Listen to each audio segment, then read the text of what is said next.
Electric field का lecture number 7। देखो कल हमने इसमें पढ़ा था electric field intensity due to electric dipole at axial position and equatorial position. ये हमने इलेक्ट्रिक फील्ड के लेक्चर नंबर 7 में रीड किया था। आज हम नया टॉपिक पढ़ रहे हैं, इसमें electric field intensity find out करना चाहते हैं due to dipole at any point for short dipole. तो कैसे लिखेंगे, हेड डालें electric field intensity at any point due to short electric dipole. Electric field intensity due to short dipole at any point.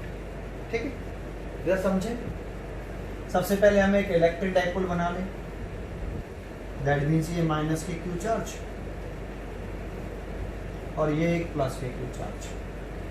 ठीक है, ये इसका mid point होता है डाइपोल का, ये मिड पॉइंट डाइपोल का।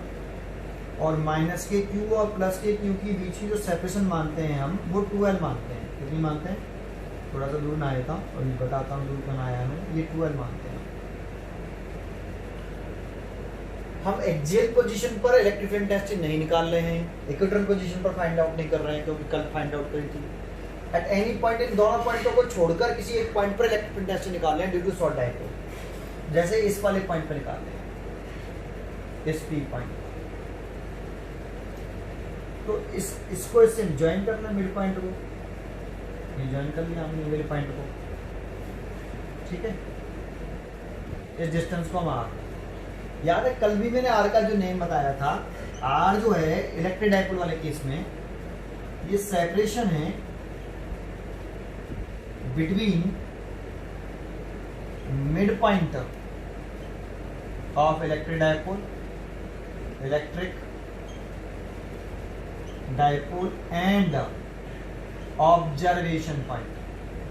ऑब्जर्वेशन पॉइंट का मतलब है जिस पॉइंट पर हम इलेक्ट्रिक फील्ड इंटेंसिटी कैलकुलेट कर रहे हैं, है ना। ठीक है, तो इलेक्ट्रिक डाइपोल के मिड पॉइंट से ऑब्जर्वेशन पॉइंट P पॉइंट पर इलेक्ट्रिक इंटेंसिटी कैलकुलेट करना चाहते हैं। तो इलेक्ट्रिक डाइपोल के मिड पॉइंट से ऑब्जर्वेशन पॉइंट तक की डिस्टेंस है स्मॉल r। ठीक है, देखो इसे पढ़ने से पहले कि इस पॉइंट पर, इस डाइपोल की ए से P पॉइंट पर electric field intensity find out करो।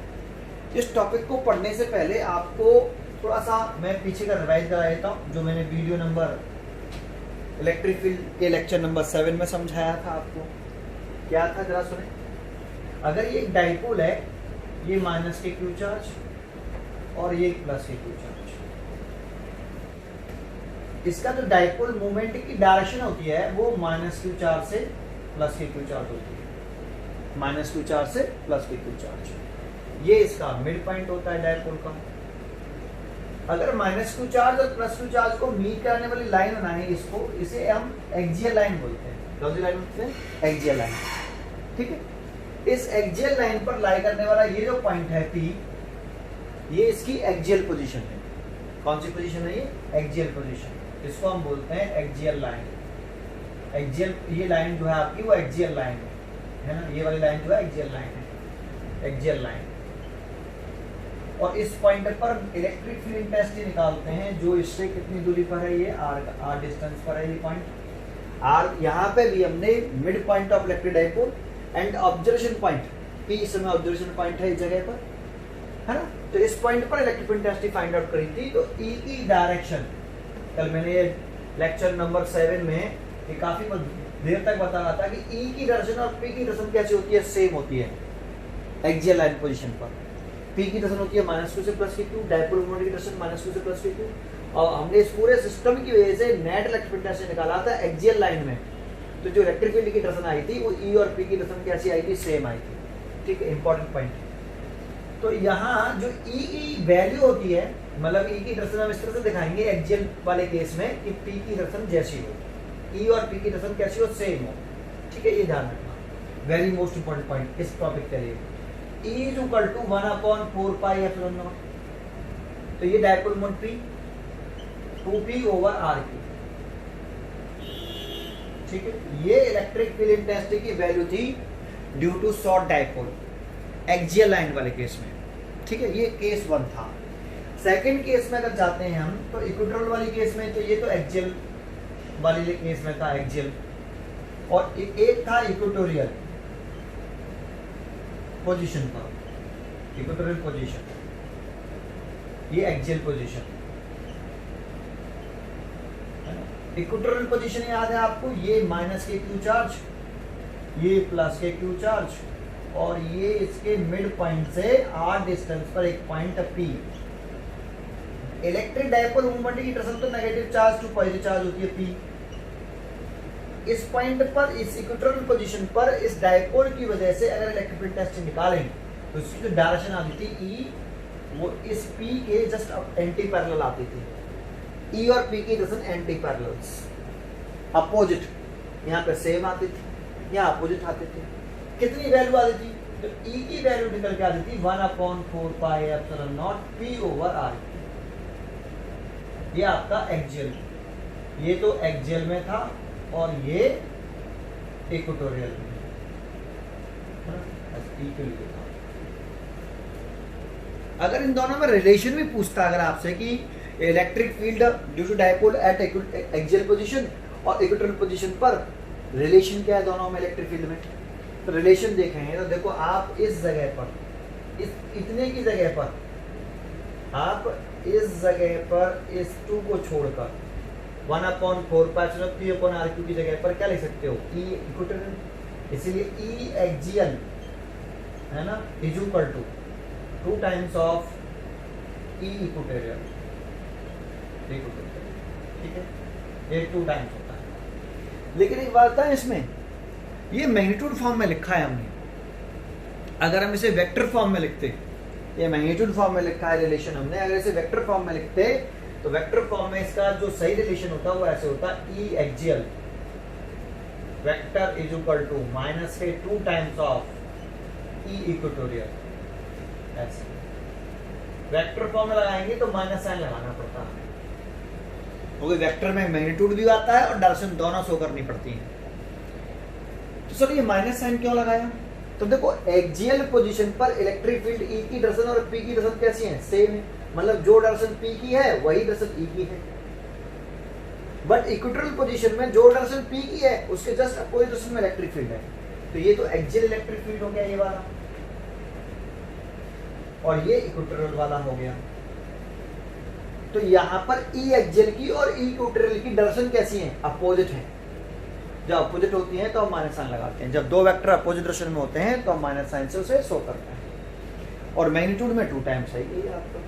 ठीक है, तो वेक्टर फॉर्म में लिखेंगे तो हम माइनस साइन लगा देंगे, मैग्नीट्यूड फॉर्म में लिखेंगे तो ऐसे लिख सकते हैं। ये रिलेशन हो गया। इसमें मैंने ये बताया, जो पीछे रिवाइज किया है मैंने ये वाला पोर्शन, इसीलिए किया है क्योंकि मैं आपको ये बताने वाला हूँ इसमें वेरी मोस्ट इंपॉर्टेंट जो आपने को पकड़ना है कि axial electric field due to dipole, electric dipole, axial electric field की जो डायरेक्शन है उस डाइपोल मोमेंट पी के सेम। और देखो ये एक्सियल इलेक्ट्रिक फील्ड है और ये वाला डाइपोल मोमेंट पी यहाँ पे लिखा है, ये ई एक्सियल और ये वाला इलेक्ट्रिक डाइपोल मोमेंट पी जो ये है ई, इन दोनों की डायरेक्शन सेम है ना, तो ये वाला इलेक्ट्रिक फील्ड यहाँ आ गया और ये जो पी है वो ये रहा। बिल्कुल वैसे ही यहाँ इक्वेटोरियल पोजीशन में ई और पी की डायरेक्शन कैसी है? अपोजिट है। तो ये वाला इक्वेटोरियल पोजीशन वाला इलेक्ट्रिक फील्ड ये रहा और ये वाला जो पी है जिसके ये अपोजिट है वो ये रहा।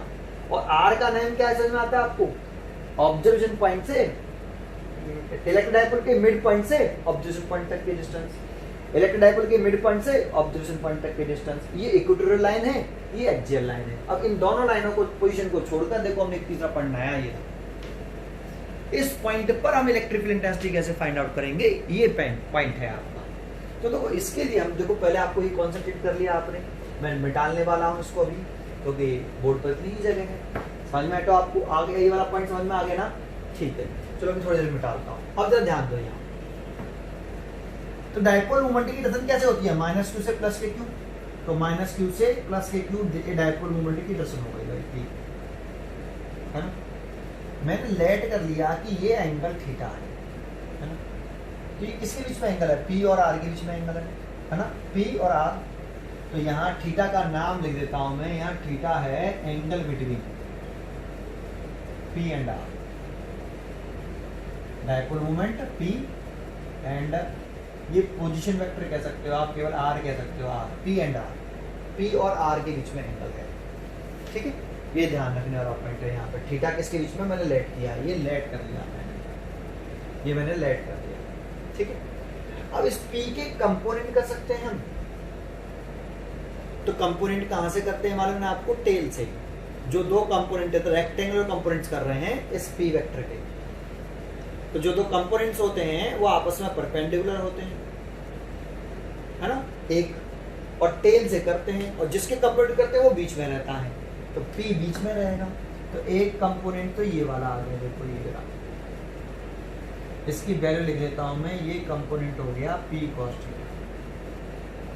एक कंपोनेंट में ये लिख लेता हूं, इसके परपेंडिकुलर जस्ट, है ना, ये रहा, ये वाला तो P हो गया, ये वाला, और ये वाला आ गया P sin थीटा, कितना आ गया P sin थीटा। तो देखो ये P क्या है, इलेक्ट्रिक डायपोल मोमेंट, इसकी डायरेक्शन किधर से किधर होती है, -q चार्ज से +q चार्ज। तो ये फिर P cos थीटा क्या, इसका एक पार्ट होगा, तो ये भी तो इलेक्ट्रिक डायपोल मोमेंट होगा, और इलेक्ट्रिक डायपोल मोमेंट की डायरेक्शन -q चार्ज से +q चार्ज होती है। तो देखो मैं एक इमेजिन कर लेता हूँ, ये तो डिस्टेंस आपकी आ रही है यहाँ से यहाँ तक की, थोड़ा सा P पॉइंट को और थोड़ा सा ऊपर ना लो, है ना, ये डिस्टेंस आ है आपकी। अच्छा आप एक बार बताओ, इमेजिन क्या कर लो कि यहाँ पे एक न्यू डायपोल इमेजिन कर लो, ये -q और ये वाला +q, इमेजिन किया है ऐसे। और इस डायपोल का डायपोल मोमेंट कितना है, इस वाले का, देखो इस वाले डायपोल का डायपोल मोमेंट है P, ये रहा, और इसकी डायरेक्शन होती है negative charge to positive charge. इसका कंपोनेंट किया ये P cos थीटा, कंपोनेंट मतलब इस डायपोल मोमेंट का एक पार्ट, तो ये भी डायपोल मोमेंट है, तो इसकी डायरेक्शन भी कैसी होनी चाहिए, -q चार्ज से +q चार्ज। तो देखो -q चार्ज, ये +q चार्ज, तो इस वाले डायपोल का डायपोल मोमेंट है P cos थीटा, इस वाले डायपोल का डायपोल मोमेंट है P, है ना। और ऐसे इमेजिन कर लो, देखो ये इमेजिन कर रहे हैं कि एक डायपोल ऐसे भी इमेजिन कर लिया मैंने, यहाँ आपका -q, ये डैश बनाना हमेशा, ठीक है, ये +q ऐसे। तो देखो ये इस वाले डायपोल का डायपोल मोमेंट कितना हो गया, P sin थीटा। मैंने यही -q क्यों लिखा और यहाँ पर +q क्यों लिखा, समझ में आया, क्योंकि डायपोल मोमेंट की डायरेक्शन नेगेटिव चार्ज से पॉजिटिव चार्ज की तरफ होती है, -q से +q। देखो ये, ठीक है, ये इमेजिन कर लिया मैंने, तो समझ में आया आपको यहाँ तक, ठीक है। अब आगे क्या करना है, तो एक बात बताओ, इसमें ये वाला जो डायपोल है, ये वाला डायपोल है ना, इस डायपोल के लिए P पॉइंट एक्सियल पोजीशन है कि नहीं, देखो आप इसको अगर चाहो तो इस डायपोल को आप बाहर बना लो थोड़ी देर के लिए, अगर डायपोल को बाहर बनाओगे, जैसे मैं यहाँ बना लेता हूँ, इक्वेटोरियल बना दूंगा मैं बाद में, ये हटा लेता हूँ सारा, एक्सियल पोजीशन को ढंग से पहचाना आपने, ठीक है।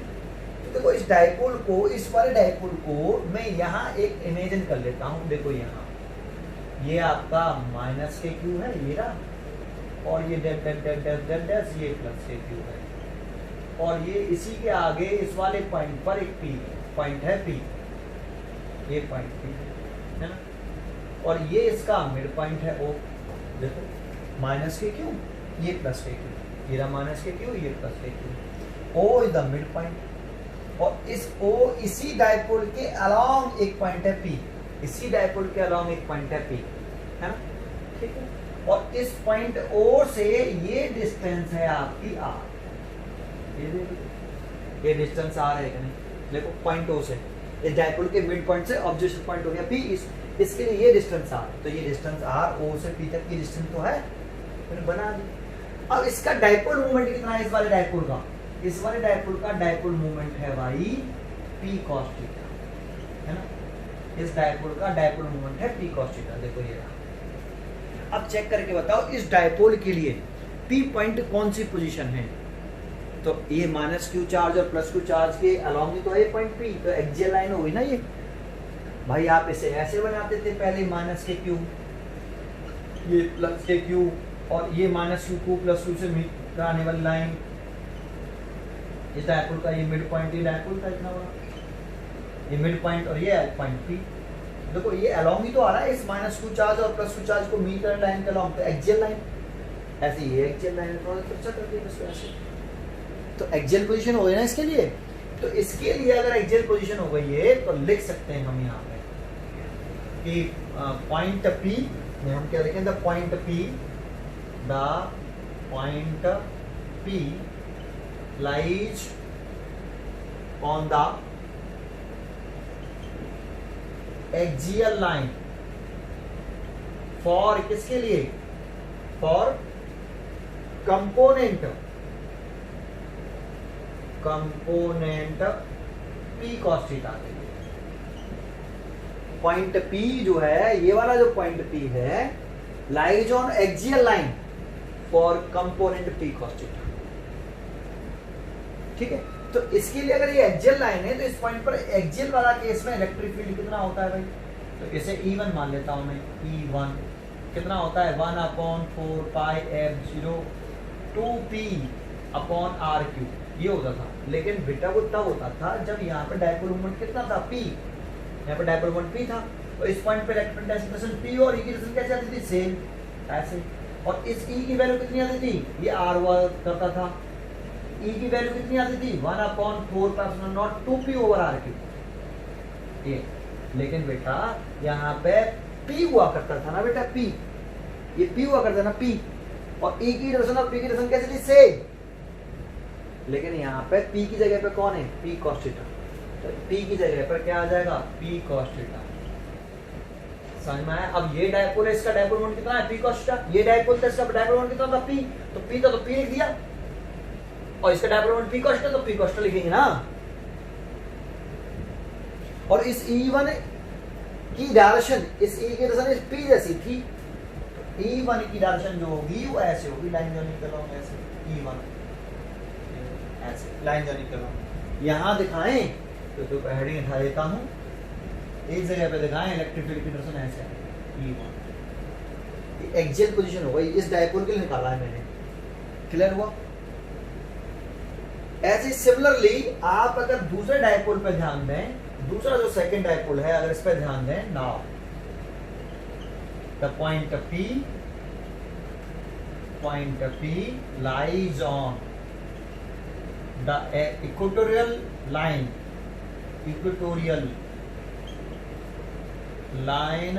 for component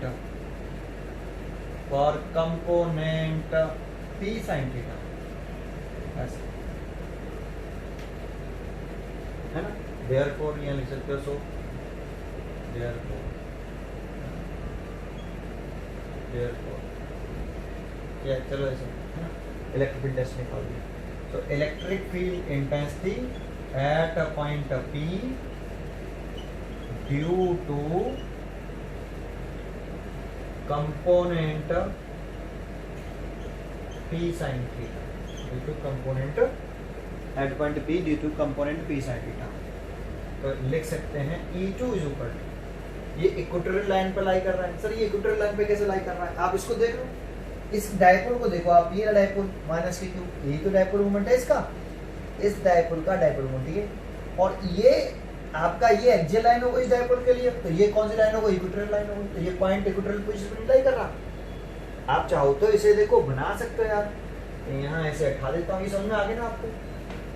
इस डायपोल को बना लो आप, ये -kq है और ये +kq है, जिसका डायपोल मोमेंट कितना है आपका P sin थीटा है ऐसे, और -q +q को मीट कराने वाली जो लाइन होती है ये एक्सियल लाइन होती है, ये एक्सियल लाइन हो गई, ये मिड पॉइंट हो गया, और ये इसके परपेंडिकुलर लाइन हो गई, ये डिस्टेंस r हो गई, ये पॉइंट P हो गई ऐसे। अब देखो यही डायग्राम बनना, ये इक्वेटोरियल पोजीशन का डायग्राम है, इक्वेटोरियल पोजीशन का। तो आप इस डायपोल को देखोगे, ये -kq ये +kq, तो ये डायपोल इक्वेटोरियल पोजीशन हो गई ये वाली, क्लियर है। तो वैल्यू लिख दो इसकी, तो वैल्यू लिखे हैं तो E2 is equal to 1/4πε0, sorry 2p नहीं आता, केवल p आएगा, इक्वेटोरियल पोजीशन फॉर्मूला आया था P/r3, लेकिन p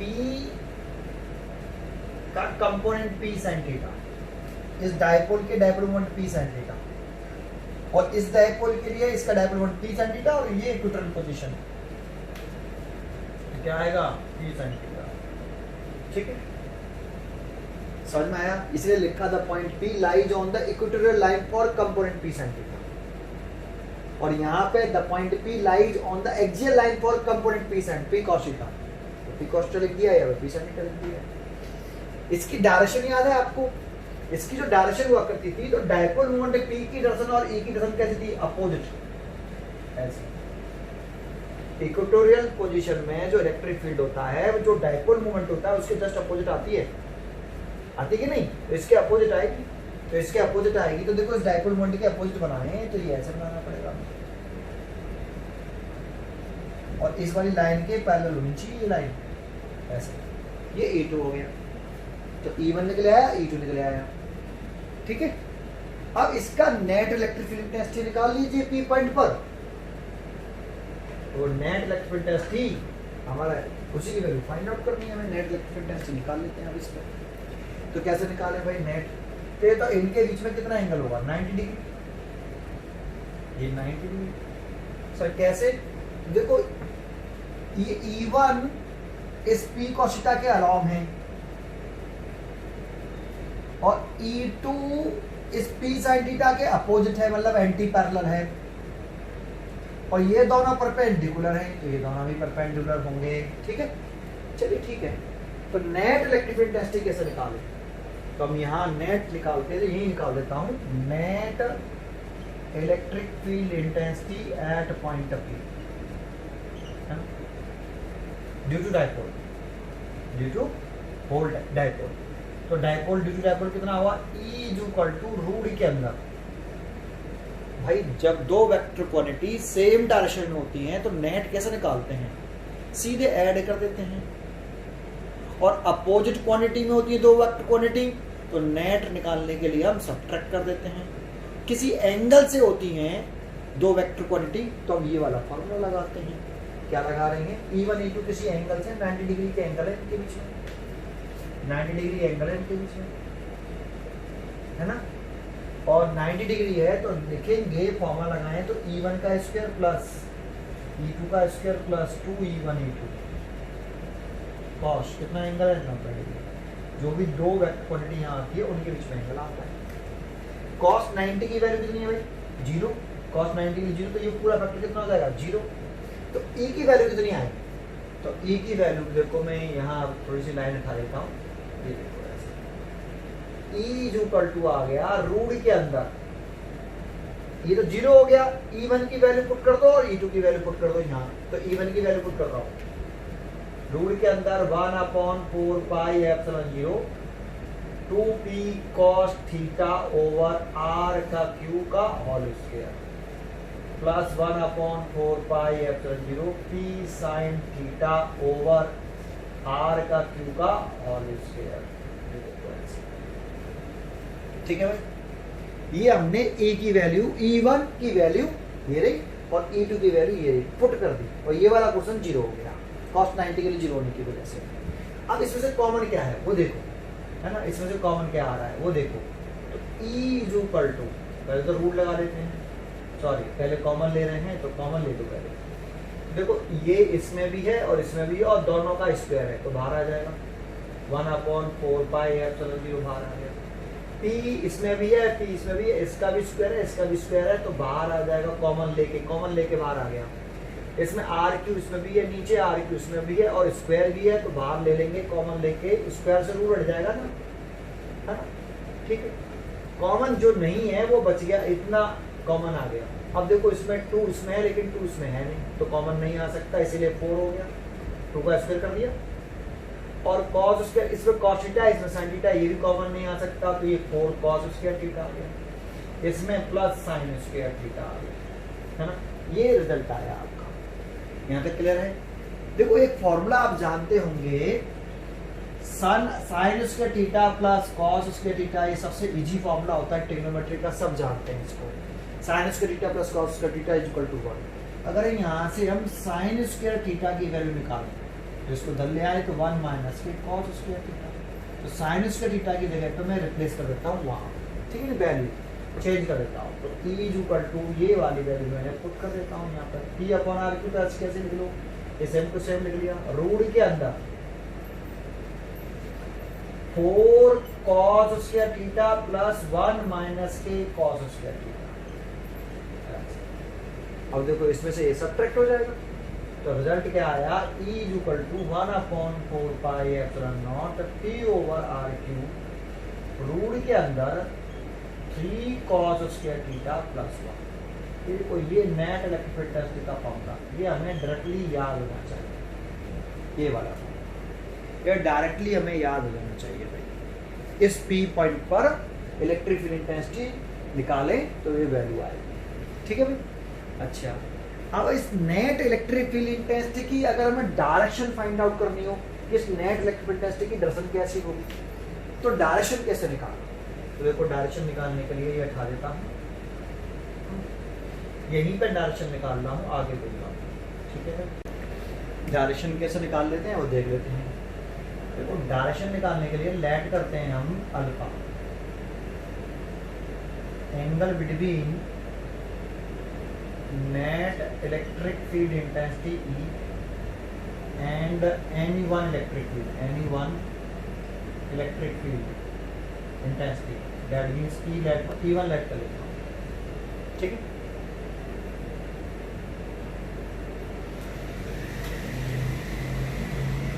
अगर हम net electric field intensity E1 से कितना एंगल बना रहा है ये फाइंड आउट कर लें, तो उसकी डायरेक्शन के बारे में इसी एंगल से बताते हैं। यही एंगल रिप्रेजेंट करता है direction of net electric field intensity, ठीक है। अगर नेट इलेक्ट्रिक फील्ड E1 से कितना एंगल बना रहा है, अगर अल्फा की वैल्यू फाइंड आउट कर लें कि E1 से अल्फा एंगल बनाते हुए E पास आउट हो रहा है, तो उसकी वैल्यू कितनी है, तो वो वैल्यू ये एंगल उस वेक्टर की direction, sorry net electric field intensity की डायरेक्शन को रिप्रेजेंट करेगा। अब इस डायरेक्शन को निकालें कैसे, ये हटा देता हूँ यहाँ से। तो इसके लिए मैंने एक फॉर्मूला बताया है आपको, पीछे मैंने जो 4 रूल बताए थे आपको net electric field intensity find out के, उन्हीं में से एक रूल है ये आपका tan अल्फा। तो tan alpha is equal to होता है, यहाँ हम लिखते हैं साइन थीटा प्लस यहाँ लिखते हैं कॉस थीटा। अब थीटा नहीं लिखते, देखो नेम इंपॉर्टेंट होता है। यहाँ लिखते हैं हम E1 और E2 के बीच का एंगल, हमेशा किसका नेट इलेक्ट्रिक फील्ड इंटेंसिटी है, ये E1 और E2 का जो नेट इलेक्ट्रिक फील्ड इंटेंसिटी निकाल रहे हैं हम, E1 और E2 के बीच में electric field intensity find out कर रहे हैं। Electric field intensity net electric field intensity E1 और E2 का, तो E1 और E2 के बीच का एंगल लिखते हैं यहाँ पे, तो कितना है 90 डिग्री। तो यहाँ लिखेंगे हम 90 डिग्री, यहाँ 90 डिग्री, ठीक है। नेम पर लिखिए, थीटा का जो नेम है यहाँ पे, ये थीटा कौन सा एंगल लिखते हैं उसके नेम पर कॉन्सेंट्रेट करना चाहिए।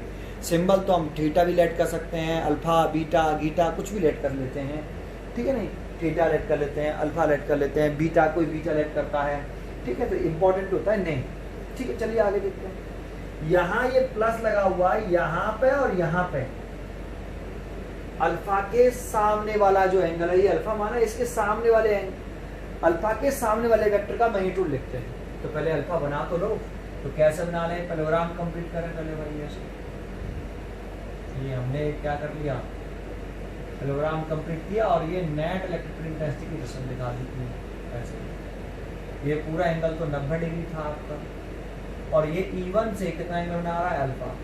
अगर E1 E2 इक्वल होते ना, तो ये रिजल्टेंट की जो डायरेक्शन होगी वो 90 डिग्री के बाइसेक्ट से चली जाती, लेकिन जाती तब जब E1 और E2 इक्वल होते हैं मैग्नीट्यूड में, जो है नहीं, इसीलिए निकालना पड़ेगा। अल्फा के सामने वाले वेक्टर का मैग्नीट्यूड यहाँ लिखते हैं, तो अल्फा ये रहा, इसके सामने वाला वेक्टर ये रहा, और ये इक्वल होगा इस E2 पे। तो पैरेललोग्राम के आमने सामने की साइड इक्वल होती है, और साइड इक्वल होती है तो ये कितना आएगा E2, तो यहाँ आएगा हमारा E2, और यहाँ पर भी क्या आएगा E2, और जो बच जाता है वो यहाँ आ जाता है प्लस साइन से। E1 है, E1 बच गया, E1 लिख दिया, ठीक है। अच्छा आगे बढ़ते हैं। देखो cos 90 की वैल्यू कितनी हो गई 0, तो ये वाला फैक्टर तो 0 हो गया, और sin 90 की वैल्यू हो गई 1, तो tan अल्फा की वैल्यू कितनी आ गई वो यहाँ लिख लेते हैं। तो tan अल्फा की वैल्यू आ गई आपकी E2 over E1, E2 over E1, और E2 की वैल्यू कितनी है भाई, tan अल्फा। E2 की वैल्यू है हमारी 1/4 pi epsilon nought P sin theta over R cube, और इसकी वैल्यू है E1 की 1/4 pi epsilon 0 2P cos theta over R Q. ठीक है, ये इससे कैंसिल हो गया, देखो ये P से P कैंसिल हो गया, R क्यू से R क्यू। तो tan alpha is equal to कितना आया, tan alpha is equal to आया, एक तो 1/2 बचा है यहाँ पे, 1 और 2, और sin theta upon cos theta क्या होता है, tan थीटा, tan थीटा। तो ये हो गया आपका ऐसे। और आपने नोट किया यहाँ थीटा का नेम क्या है, इस डायग्राम में हर जगह पर थीटा का नेम अलग अलग होता है। इस डायग्राम में, इस डायग्राम के अकॉर्डिंग, इस फॉर्मूले में थीटा का नेम है angle between P and R। P और R, इस R के बीच में एंगल, ये tan अल्फा। इससे यहाँ से हम डायरेक्शन निकालते हैं, यहाँ से हम डायरेक्शन निकाल सकते हैं। अगर हमें थीटा की वैल्यू मालूम होगी, इस थीटा की वैल्यू मालूम होगी, तो इस डायरेक्शन पर डिपेंड, ये अल्फा इस थीटा पर डिपेंड कर रहा है, देखो। ठीक है, समझ में, ये डायरेक्शन के लिए फॉर्मूला हो गया, क्लियर है। ठीक है, देखो अगर यहाँ से हम इसके केस बनाएं, एक्सियल वाले और इक्वेटोरियल वाले पोजीशन के स्पेशल केस, तो जब बना सकते हैं, देखो कितना आसान होता है। ठीक है, जरा ध्यान देना, जैसे मैं हटा देता हूँ, ये सब हटा देता हूँ, बस केवल मैं आपको फॉर्मूला रखने देता हूँ और नाम रखने देता हूँ। ये वाला फॉर्मूला रखने देता हूँ, ये सब हटा, ये भी हटा देता हूँ, नेम रहने दिया। ये हमारा फॉर्मूला आया, और इसमें जो मैंने अजम्पशन किए थे वो भी मैं डिलीट कर देता हूँ। ये डिलीट कर दिया मैंने, ये वाला भी डिलीट कर दिया, ये यहाँ से उठा दिया, ये उठा दिया, कंपोनेंट सब हटा दिया, ये सब हटा दिया। ये इस डायपोल ये था, इस डायपोल की वजह से P पॉइंट पर हमें इलेक्ट्रिक फील्ड डायरेक्शन निकालनी थी, तो ये वाला फॉर्मूला आता है ना। अब इसमें केस क्या बना रहे हैं कि जैसे अगर हम ये P पॉइंट यहाँ पर लाई करता हूँ, तो ये डायपोल के लिए, इस डायपोल के लिए ये P पॉइंट कौन सी पोजीशन होती है, एक्सियल पोजीशन होती है। तो हम यहाँ लिख सकते हैं कि अगर ये when point case 1, case first, हम लिख सकते हैं कि वैन जो पॉइंट P है, ये वाला पॉइंट P, ये वाला पॉइंट P, अगर वो यहाँ ना होके यहाँ होता, तो इस डायपोल के लिए ये कौन सी पोजीशन है, एक्सियल पोजीशन है। इस वाले डायपोल के लिए ये इसकी एक्सियल पोजीशन है। तो when point P lies on axial line of dipole,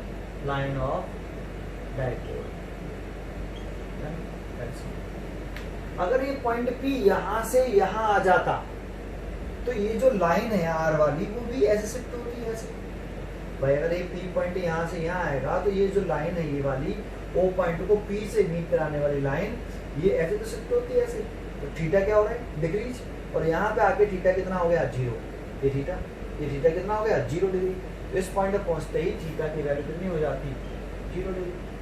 और थीटा 0 डिग्री रखती है, तो यहाँ पर वैल्यू पुट कर दो, theta 0 degree, E is equal to 1/4 pi epsilon nought P over R cube, और रूट के अंदर 3 cos स्क्वायर 0 डिग्री प्लस 1।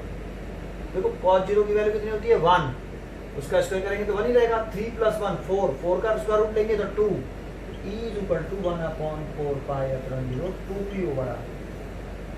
तो देखो एक्सियल पोजीशन पर ये इस वाले पॉइंट पर इलेक्ट्रिक फील्ड इंटेंसिटी इतनी आ रही है, तो ये इस डायपोल के लिए, इस डायपोल के अगर डायग्राम बना रहे हैं ऐसे, ये माइनस के क्यू, ये प्लस के क्यू, ये पॉइंट O और ये वाला पॉइंट P, और ये डिस्टेंस आपकी R। जब भाई ये पॉइंट यहाँ से आ जाएगा, तो आप तो ये होगी ना डायग्राम ये, और इस पॉइंट पर ये कौन सी पोजीशन, एक्सियल पोजीशन। तो यही तो फॉर्मूला था। तो जैसे ही आपने इसमें थीटा की वैल्यू 0 पुट करी, तो ये पॉइंट यहाँ से यहाँ आ जाएगा एक्सियल लाइन पर। तो इसमें वैल्यू पुट करते ही थीटा की वैल्यू ये आ गई। तो ये जनरल फॉर्मूला है, जनरल फॉर्मूला है ये, मतलब सब जगह के लिए वैलिड है। बस थीटा की वैल्यू पुट करो, जैसे इक्वेटोरियल पोजीशन पे निकालना होता, अगर हमें ये पॉइंट P यहाँ पे ना शिफ्ट करके यहाँ पे शिफ्ट करना होता, इस डायपोल के, ये डायपोल इसके परपेंडिकुलरली इस जगह पर अगर ये पॉइंट यहाँ से यहाँ शिफ्ट होता तो ये पॉइंट अगर यहाँ से यहाँ शिफ्ट होता तो ये कौन सी लाइन है इस डायपोल के लिए? इस डायपोल के लिए ये इक्वेटोरियल लाइन है, और इक्वेटोरियल लाइन है तो इस डायपोल के लिए अगर P पॉइंट यहाँ पे शिफ्ट होता तो थीटा क्या होता? थीटा इंक्रीज हो रहा है और यहाँ पे आके थीटा कितना हो जाएगा? 90 डिग्री आया कि नहीं? और थीटा 90 डिग्री हो जाएगा तो इफ सेकंड केस बना हमारा, सेकंड केस है ना, इसमें सेकंड केस बना कि थीटा व्हेन पॉइंट P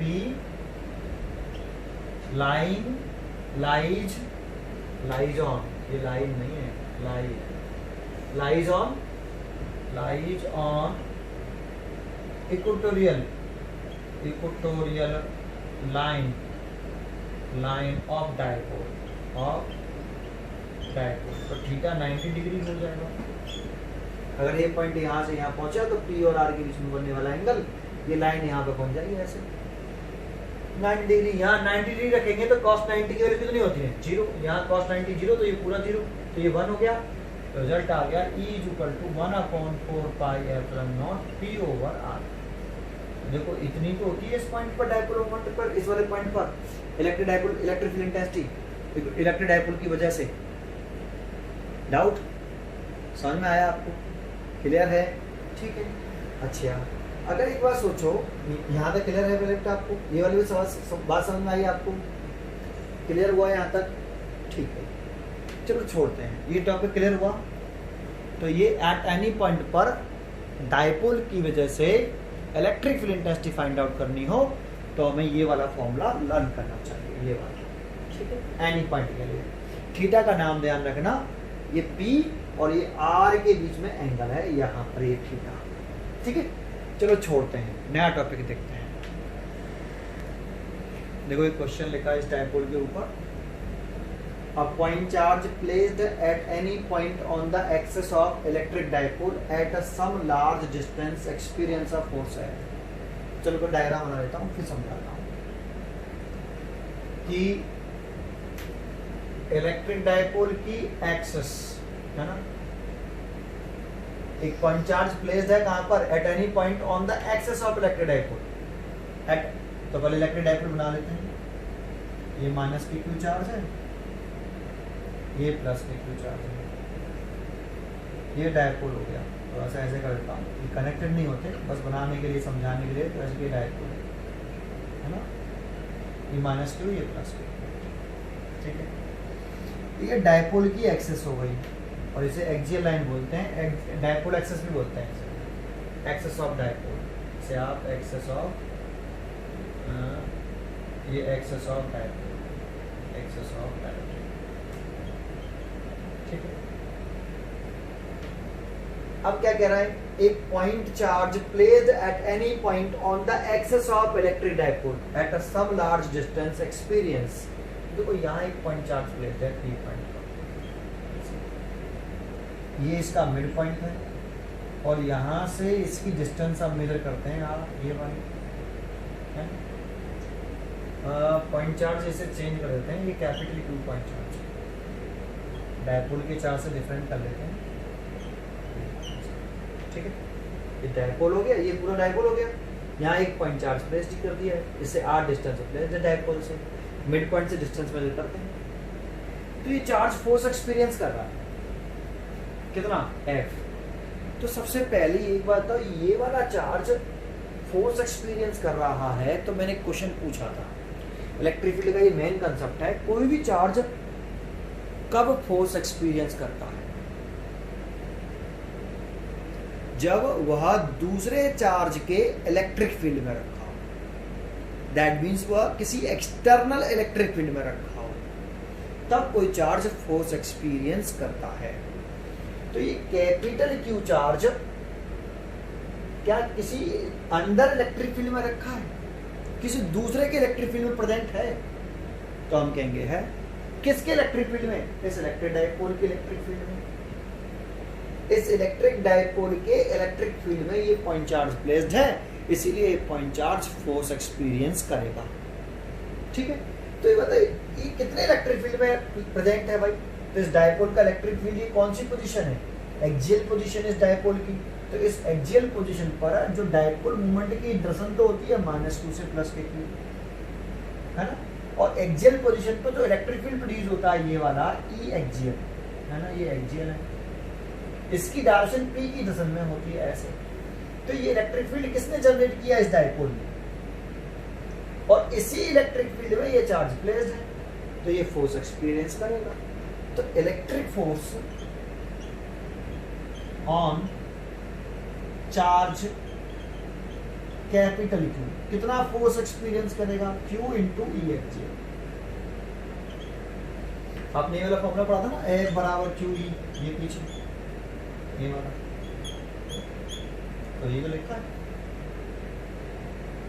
ये वाला चार्ज इस डायपोल के इलेक्ट्रिक फील्ड में प्रेजेंट है, इसलिए फोर्स एक्सपीरियंस करेगा। ये अब ये इलेक्ट्रिक फील्ड कितना होता है, तो electric field intensity at point P due at point P electric field intensity due to electric dipole at axial point, axial position क्या होता है एक्सियल पोजीशन में dipole electric field intensity 1/4 pi epsilon 0 2p/r।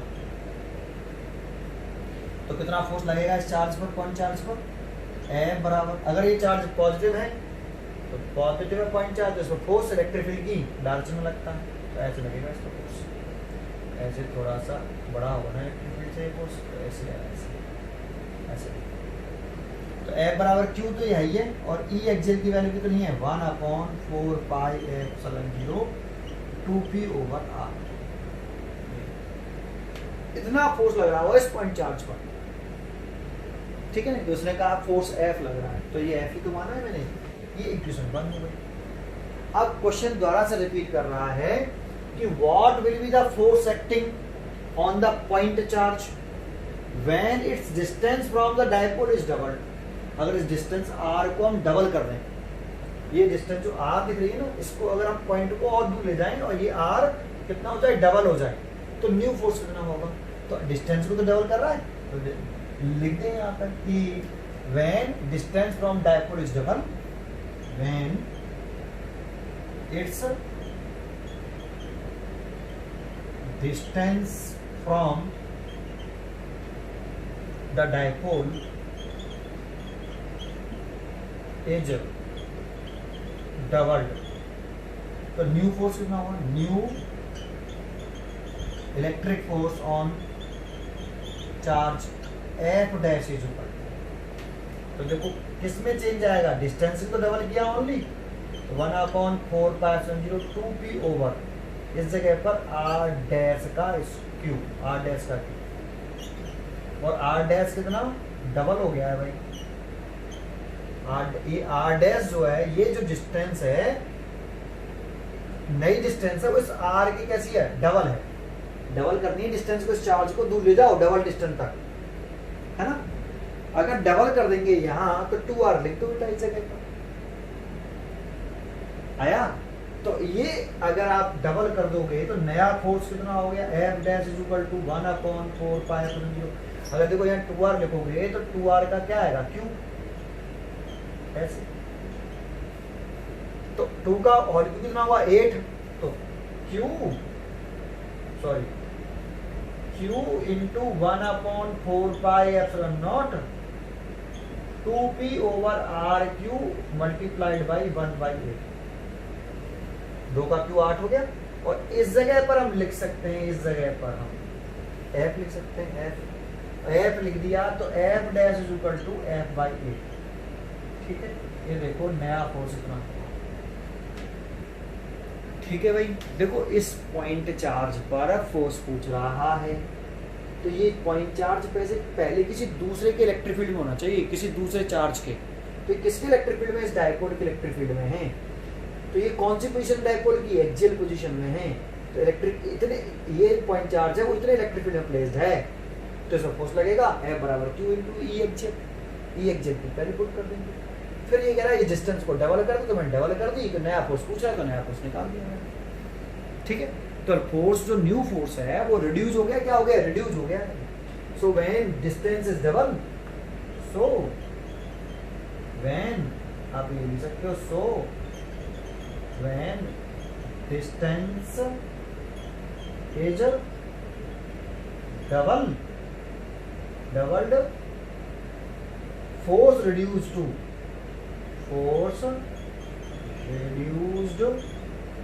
to F/8। पहले F था, अब force reduce होके कितना रह गया, F/8 रह गया। समझ में आया आपको, ये क्लियर है, ये आंसर हो गया। ये बहुत ही अच्छा क्वेश्चन था। ठीक है, आगे देखते हैं।